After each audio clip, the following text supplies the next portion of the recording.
एक बार भी जो हमको कह दे कि कृष्ण मैं आपका हूँ तो मैं उसकी रक्षा करता हूँ, ये मेरी प्रतिज्ञा है, ये मेरा व्रत है, तो ये तो मेरे सब कुछ है, अतः मैं रक्षा करूँगा। ये सोच करके भगवान सबके देखते देखते सब देख रहे थे और अपने बाएं हाथ से गिरिराज जी को वे छुए, ऊपर से छूते ही गिरिराज जी में कंप हो गया और वे आनंद के कारण प्रफुल्लित हो गए और हवा से रुई से भी अधिक हल्का हो गए भगवान के कर कमल के स्पर्श से। भगवान ने ऐसे छुआ और छूते ही वे अपने आप हल्के होने लगे, ऐसे ऊपर हुए और भगवान ने अपने कनिष्ठा उंगली से टांग लिया सबके देखते देखते। और बहुत दूर में ये फैले भगवान के कर कमल के स्पर्श से इतना पुलक हुआ, इतना आनंद हुआ कि बढ़ गए, बहुत दूर में बढ़ गए एक छत्र की तरह। और बीच में गड्ढा बना, नीचे गड्ढा बना, बिल्कुल समतल, कोई उबड़ खाबड़ नहीं था, बिल्कुल समतल। और किनारे किनारे चहरदीवारी जैसी बन गई थी भगवान की शक्ति से। पानी एक बूंद भी नहीं गया, एक बूंद पानी नहीं गया और हवा का झोंका भी बिल्कुल नहीं गया। बाहर वर्षा हो रही थी, झरझर और तड़ बादल गरज रहे थे, बिजली चमक रही थी, सब हो रहा था, ओला बरस रहा था, ये सब हो रहा था। 7 दिन तक अखंड वर्षा होती रही, 7 दिन। इंद्र भी सप्ताह किए तो भगवान भी सप्ताह किए, 7 दिन गोवर्धन धारण किए रहे। उल्टे क्या था कि गोवर्धन के गर्त में नीचे जो गड्ढा बना तो वह बहुत सुंदर हुआ। समस्त गोपीजन भगवान के पास थे, माँ जसोदा थे, नंद बाबा थे, सारे ग्वाल सब थे और अपने अपने भाव के अनुसार कृष्ण प्रकट थे। और कृष्ण एक पत्थर पर खड़े थे और गिरिराज गोवर्धन जी बहुत फैले हुए थे, लेकिन बीच में वे थोड़ा लटके हुए थे जहाँ कृष्ण अंगुली सटाए थे। वो केवल सटा ही था, वास्तव में कोई भार नहीं था। गिरिराज जी भगवान के कर कमल के स्पर्श से इतने सुखी थे कि वे बिल्कुल हल्के हो गए, हवा के समान। भगवान पर कोई भार नहीं था, फिर भी इस मुद्रा में खड़े रहे।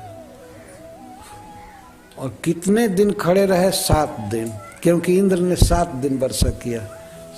दिन का अर्थ है 7 दिन और 7 रात, इसे वर्षा होती रही।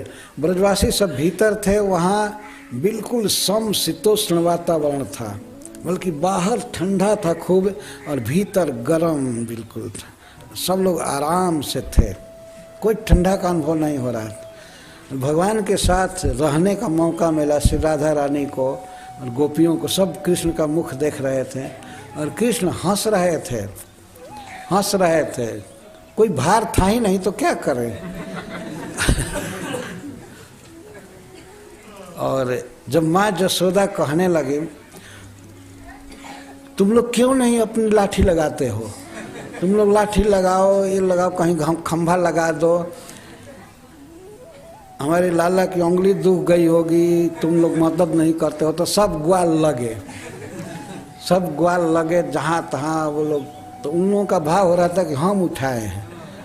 तो कृष्ण को तो एक बच्चा समझते थे, भगवान की शक्ति से, नारायण की शक्ति से उठा लिया है, दूसरी बात है, लेकिन वो कृष्ण को बच्चा ही समझते थे। माँ जसोदा कहती थी, बेटा हमारे पुत्र का बाह दुख गया होगा, तुम लोग सहारा दो। तो सब सहारा दी और सहारा दिए थे, बेकार ही सहारा था।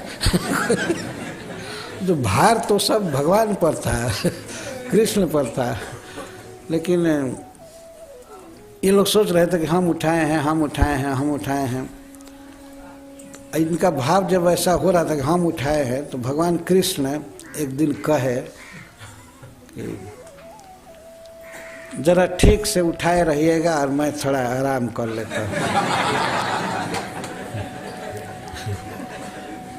तो ठीक है ना, हाँ बस हम उठाए हैं, तुम क्या कर रहे हो, ठीक है आराम करो, बांसुरी बजाओ, अपना काम करो।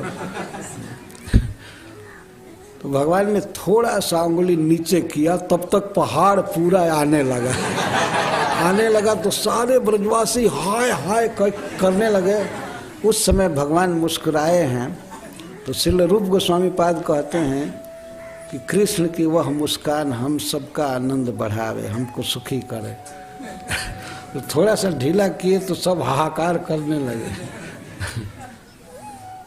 भगवान उस समय हंस रहे थे। वैसे तो सब समय वे हंस ही रहे थे, ऐसा कोई जोर नहीं लगाए थे कि अब दुख रहा है अब कान बदला जाए, या इस हाथ के बदले यह हाथ लगाया जाए, या इस अंगुली के बदले ये अंगुलियाँ था पूरा तल लगाया जाए, करतल लगाया जाए, या दोनों हाथ लगाया जाए, या बलराम जी को बुलावे कि दौड़ो भैया तुम भी लगो। नहीं, कुछ नहीं। कुछ आनंद से थे। एक दिन मान इंद्र को मारो, नखू पर गोवर्धन धारो, नाम पढ़ो गिरधारी राधे श्याम श्यामा श्याम। और इसी दिन से भगवान का नाम हुआ गिरधारी, गिरधारी नाम पड़ा। तो यह गिरिराज धरण की लीला भगवान तृतीया को किए थे। एकम को अन्नकूट हुआ और द्वितीया को जमुना जी का स्नान हुआ जमदूतिया को, और तृतीया को वर्षा चालू हुई थी। तो तृतीया से लेकर के नवमी तक भगवान ने गोवर्धन धारण किया, 7 दिन। यह भगवान की अद्भुत लीला है। श्रील सुखदेव गोस्वामी आगे कहते हैं, इति उक्त्वा एकेन हस्तेन, भगवान एक हाथ से उठाए पर्वत को, एकेन हस्तेन। यहाँ सुखदेव जी ये नहीं बोले हैं किस हाथ से, परंतु अन्य ग्रंथों में लिखा है कि सब्बेन पाणिना, अपने बाएं हाथ से उठा। ऐसे भगवान के हाथ में कोई बाएं दाएं का भेद नहीं है, लेकिन फिर भी लोक में देखिए लोग कहते हैं तो बाएं हाथ का खेल है और आसान है, बाएं हाथ दाएं से कुछ कमज़ोर माना जाता है। पर किसी किसी का बायां हाथ ही ज़्यादा मजबूत होता है, उसी से वो लिखते हैं। कोई बाएं हाथ से काम लेते हैं, और जनरली दाहिना हाथ ज़्यादा एक्टिव होता है। भगवान ने दिखाया कि इस हाथ से क्या, इस बाएं हाथ से, और वो भी एक नख अंगुली से, और अंगुली पर भी नख पर धारण किए थे। गिरिराज जी आनंद से भगवान के कर कमल पर विराज।